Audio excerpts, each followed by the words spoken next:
សួស្តីបងប្អូនទាំងគ្នានេះគឺជាវីដេអូនៃសកម្មភាពការធ្វើដំណើរកំសាន្តទៅលេងភូមិនាខនទាំងគ្នាហើយវីដេអូនេះទៅរៀងយូរដែរអ្នកនាងដោយសារតែយើងអត់មានពេលកាត់អញ្ចឹងណាទៅតែនឹកឃើញកាត់ថ្ងៃហ្នឹងហើយបងប្អូនទាំងគ្នាបានជាឆ្ងល់ថាភូមិនាខននឹងនៅណាបាទភូមិនាខនគឺនៅក្នុងប្រទេសឡាវអ្នកទាំងគ្នាបាទខេត្តចាំបាសាបាទហើយនៅជិតនឹងភូមិកំពង់ផ្អិនអ្នកទាំងគ្នាបាទហើយការធ្វើដំណើរទៅហ្នឹងគឺយើងធ្វើដំណើរទៅតាមទូកបាទយើងចុះទូកនៅភូមិកំពង់ផ្អិន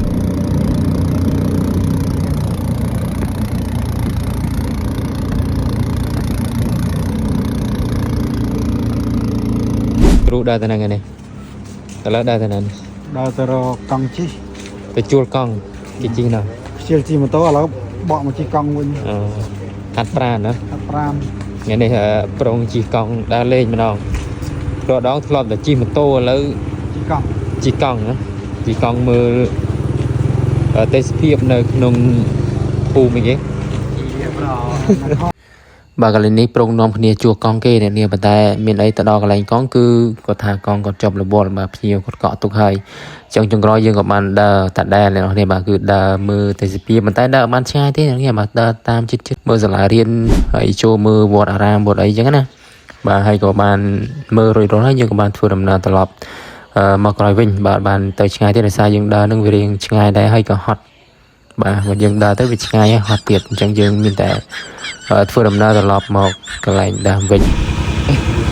ទិញអីស្ករគ្រាប់កែវអានឲ្យដូចខ្មែរបានអត់បងចឹងឥឡូវនេះដោយសារតែយើងដើរទៅមុខបាយរៀងឆ្ងាយដែរហើយបាទយើងក៏ធ្វើដំណើរត្រឡប់មកក្រោយវិញដោយសារតែយើងអត់មានអីជិះដំបងថាជួលកង់គេប៉ុន្តែកង់គេបាទចូលរវល់មានអីដើរប៉ុន្តែដើរមានអីបាទហាក្តៅបែកញើសរៀងជោគដែរមានតែបាទនាំគ្នាត្រឡប់ទៅក្រោយវិញហើយមកដល់កន្លែងដើមវិញយើងក៏បានដើរទៅទិញមាន់នេះបាទសេរីមាន់2តែម្ដងដើម្បីធ្វើម្ហូបជុំគ្នាថ្ងៃហ្នឹងអញ្ចឹងណាបាទហើយក៏អរគុណដល់បងស្រីម្ចាស់ផ្ទះក៏ដូចជាប្អូនប្រុសទាំងពីរដែលបានជូនមកដល់លេងថ្ងៃនេះផងដែរហើយអ្នកទាំងគ្នាប្រកាសជាឆ្ងល់ថាបាទស្គាល់បងស្រីនឹងតាមរយៈណាបាទបងស្រីនឹងគឺត្រូវជាបងប្អូនបាទបងប្អូន2នាក់ហ្នឹងឯងបាទគាត់នាំទៅថ្ងៃហ្នឹងអញ្ចឹងណាបាទហើយក៏បានសម្រាប់លេងនៅផ្ទះគាត់បាទហើយក៏បានធ្វើម្ហូបជុំគ្នាផងដែរហ៎កេះគិសនីទៀតអូ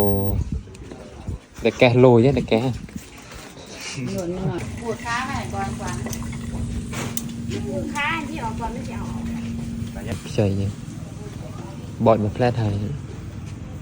ខាក្តៅសាច់មាន់ប៉ុន្តែអត់មានស្នាដៃលោកគ្រូយិនទេថ្ងៃនេះលោកគ្រូយិនអង្គុយមើលគ្រូយិនអង្គុយមើលម្ដងថ្ងៃនេះ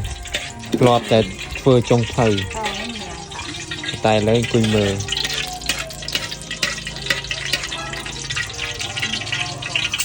អញ្ចឹងឥឡូវនេះក្រោយពីយើងបានអង្គុយរងចាំបាទមួយសន្ទុះក្រោយមកមកម្ហូបយើងក៏បានឆ្អិនល្មមដល់នេះបាទអញ្ចឹងឥឡូវនេះយើងបានរៀបចំបាទកំពុងតែ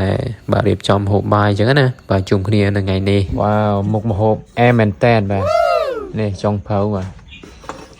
ខាងនេះក្រោកមកចាន់មុំ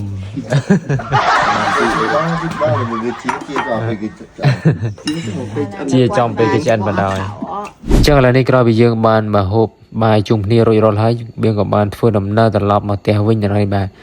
ហើយក៏បងស្រីម្ចាស់ផ្ទះនោះគាត់ក៏បានបាទមកជូនដែរនៅនេះបាទនេះបងស្រីម្ចាស់ផ្ទះបាទគាត់